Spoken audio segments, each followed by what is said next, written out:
अस्सलामुअलैकुम dear students. Hopefully आप सब बिल्कुल ठीक होंगे। तो स्टूडेंट्स, आज हमने एक बहुत ही सिंपल और बहुत ही मज़े के टॉपिक को पढ़ना है जो कि है रेस्पिरेटरी डिसऑर्डर। तो सबसे पहले हमने ये पढ़ना है कि जो रेस्पिरेटरी डिसऑर्डर्स हैं ये कब अक्कर होते हैं, मतलब कि इनके कॉज होने की क्या वजह होती है। तो स्टूडेंट्स, क्या होता है कि जब हमारे रेस्पिरेटरी सिस्टम की इंटरनल लाइनिंग के अंदर ऐसी हवा चली जाए जो कि अनहेल्दी हो और उस हवा के अंदर स्मोक हो या पोल्यूटेंट्स हो, तब रेस्पिरेटरी डिसऑर्डर्स हैं ये अक्कर होते हैं। तो इसमें यही है कि many problems in the respiratory system can take place if inside lining is exposed continuously to unhealthy air. मतलब कि रेस्पिरेटरी सिस्टम में बहुत सी जो प्रॉब्लम्स हैं तब अक्कर होती हैं जब उसकी जो अंदर वाली लाइनिंग है उसके अंदर ऐसी हवा जा रही है जो कि कंटेन हो स्मोक पे एंड पोल्यूटेंट्स पे, तब रेस्पिरेटरी डिसऑर्डर्स हैं ये अक्कर होते हैं।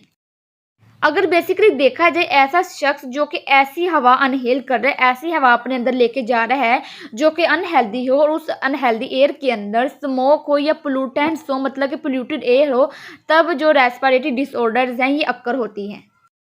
और अगर बात की जाए सबसे डेंजरस रेस्पिरेटरी डिसऑर्डर की, तो वो कैंसर होता है। स्टूडेंट्स, अगर कैंसर की बात की जाए तो बेसिकली कैंसर को हम मैलिग्नेंट ट्यूमर कहते हैं। और मैलिग्नेंट ट्यूमर वो होता है जिसके अंदर फैलने की बहुत ही ज़्यादा सलाहियत होती है। और जो मैलिग्नेंट ट्यूमर होता है वो दो तरह से फैलता है। एक तो ये वो इर्द गिर्द के हिस्सों में फैलता है, दूसरा वो खून के जरिए जिस्म के दूसरे हिस्सों में फैलता है। तो कैंसर में यही है कि cancer is basically malignant tumour of potentially unlimited growth. कि जो कैंसर है वो बेसिकली मैलिग्नेंट ट्यूमर होता है जिसके अंदर बहुत ही ज़्यादा फैलने की सलाहियत होती है। डैट एक्सपेंड्स, जो कि दो तरह से फैलता है। लोकली, मतलब कि इर्द गिर्द के हिस्सों में, बाय इन्वेजन, तो ये अनवियन के जरिए इर्द गिर्द के हिस्सों में फैल सकता है। और दूसरा सिस्टेमिकली बाय मेटास्टेटिस, और जब ये खून के जरिए फैलेगा तो इसको हम कहेंगे मेटास्टेट। आगे स्टूडेंट्स हमारे पास है कैंसर के इफेक्ट। तो उसका पहला इफेक्ट ये है कि cancer can block respiratory passage, यानी कि जो कैंसर होता है वो रेस्पिरेटरी पैसेज को ब्लॉक कर देता है। इसका दूसरा इफेक्ट ये है कि ट्यूमर रिप्लेसेस नॉर्मल टिश्यूज। और क्या होगा कि जो नॉर्मल सेल्स हैं उनकी जगह पे कैंसर के सेल्स आ जाएंगे जो कि काम नहीं करेंगे और उससे जो बॉडी का पूरा फंक्शन है उस पर इफेक्ट होगा। आगे हमारे पास है कोज के जो कैंसर है वो किस वजह से होता है। तो इसमें ये है कि smoking specially in young adults is the most potential threat of lung cancer. यानी कि यंग एडल्ट्स जो कि स्मोकिंग करते हैं उनके अंदर जो लंग कैंसर है बहुत ही बड़ा थ्रेट है, कि उनके अंदर जो लंग कैंसर है उसके होने के बहुत ही ज़्यादा चांसेस हैं। इसका दूसरा कोज ये है कि the chances of lung cancer are 10 times more in those person. उन पर्सन में जो लंग कैंसर के चांसेस हैं वो 10 गुना ज़्यादा होते हैं हु स्मोक, जो स्मोकिंग करते हैं, और लिव इन स्मोकिंग या स्मोकिंग वाले एरियाज में रहते हैं, and congested areas. Congested areas का मतलब ऐसे एरियाज जहाँ पे घुटन हो, जहाँ पे जो फ्रेश एयर है उसकी कमी हो, उन एरियाज में रहते हैं। तो उन पर्सन में जो लंग कैंसर के चांसेस है वो 10 गुना ज़्यादा होते हैं। आगे है एस्टिमेशन। तो इसमें यह है कि it is now estimated that 90% of lung cancer is caused by smoking. मतलब कि ये एस्टिमेट लगाया गया है कि जो 90% तक लंग कैंसर होता है वो स्मोकिंग की वजह से होते हैं। मतलब कि वो शख्स जो कि स्मोकिंग करता है तो उसके अंदर जो लंग कैंसर के चांसेस है वो 90% तक हो। आगे स्टूडेंट्स, दूसरा हमारे पास जो रेस्पिरेटरी डिसऑर्डर है वो है ट्यूबरक्लोसिस, जिसको हम टीबी भी कहते हैं। स्टूडेंट्स, अगर बात की जाए टीबी की तो वो डिफरेंट ऑर्गन का हो सकता है, यानी कि वो लंग्स का हो सकता है, वो स्टमक का हो सकता है, वो हार्ट का हो सकता है। लेकिन यहाँ पे जो हमने टीबी पढ़ना है वो लंग्स के हवाले से पढ़ना है। मतलब कि जो हमने ट्यूबरक्लोसिस पढ़नी है वो लंग्स के हवाले से पढ़नी है। और जब हम ट्यूबरक्लोसिस को लंग्स के हवाले से पढ़ते हैं तो उसको हम पल्मोनरी ट्यूबरक्लोसिस कहते हैं। तो अगर ट्यूबरक्लोसिस का पहला पॉइंट देखा जाए तो इसमें ये है कि it is a disorder of respiratory system. जो ट्यूबरक्लोसिस है ये रेस्पिरेटरी सिस्टम का एक डिसऑर्डर होता है। इसका दूसरा पॉइंट ये है कि it is a general name of a group of diseases caused by Mycobacterium tuberculosis.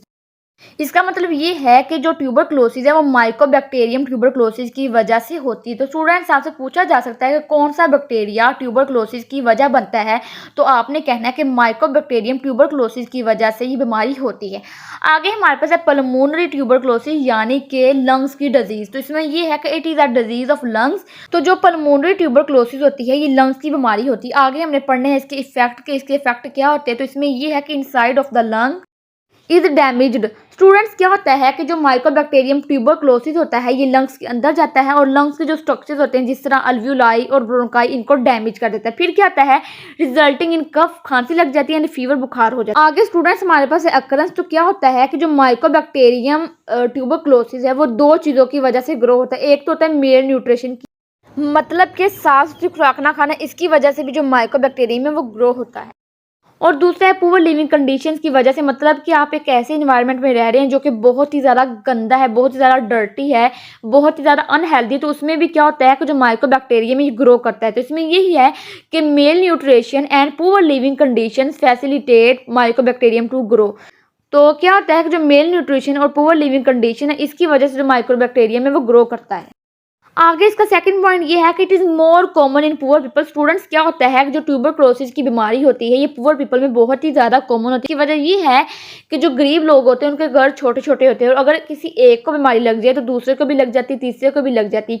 इसकी वजह ये है कि जो ट्यूबरक्लोसिस है वो एक फैलने वाली बीमारी है, इसीलिए इसको कॉन्टेजियस डिजीज कहते हैं। तो इसमें यही है कि it is a contagious disease. तो स्टूडेंट्स, हमारे पास है क्योर के जो ट्यूबरक्लोसिस है इसका क्या इलाज है। तो इसमें ये है कि this disease is curable with proper medical attention. मतलब कि अगर प्रॉपर अटेंशन ली जाए, मेडिसिन ली जाए, तो इस बीमारी का इलाज हो सकता है। स्टूडेंट्स, ये हमारे पास दो आसान से रेस्पिरेटरी डिसऑर्डर्स थे, एक था कैंसर और दूसरा था ट्यूबरक्लोसिस। तो आपने इसको इसी तरह याद करना है। इंशाल्लाह कल हमारे पास दो रेस्पिरेटरी डिसऑर्डर्स रह गए हैं, उनको हम कल वाले लेक्चर में डिस्कस करेंगे। ओके जी, अल्लाह हाफ़िज़।